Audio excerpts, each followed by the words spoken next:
ಅನಿವಾರ್ಯವೋ, ಯಾವುದು ಅವಶ್ಯಕವೋ ಅದನ್ನೆಲ್ಲವನ್ನೂ ಕೂಡ ತಾವು ಕೊಟ್ಟು ಸಲಹುತ್ತಾರೆ. ಜೊತೆಗೆ ಅವರು ಒಂದು ಕಣ್ಣೋಟ ಬಿದ್ರೆ ಸಾಕಂತ್ರಿ, ನಮ್ಗೆ ಹೆಚ್ಚೇನು ಬೇಡ.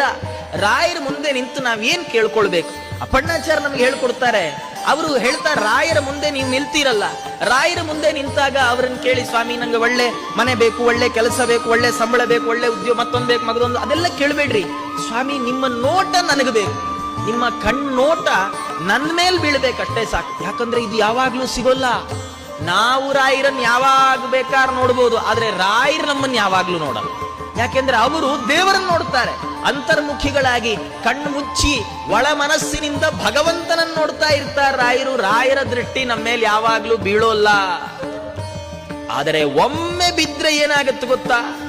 ಒಮ್ಮೆ ಬಿದ್ರು ಅಗಾದ್ರಿಗಳು, ನಾವು ಮಾಡಿಟ್ಟ ಬೆಟ್ಟದಷ್ಟು ದೊಡ್ಡ ಪಾಪಗಳೇನಿದ್ದಾವೆ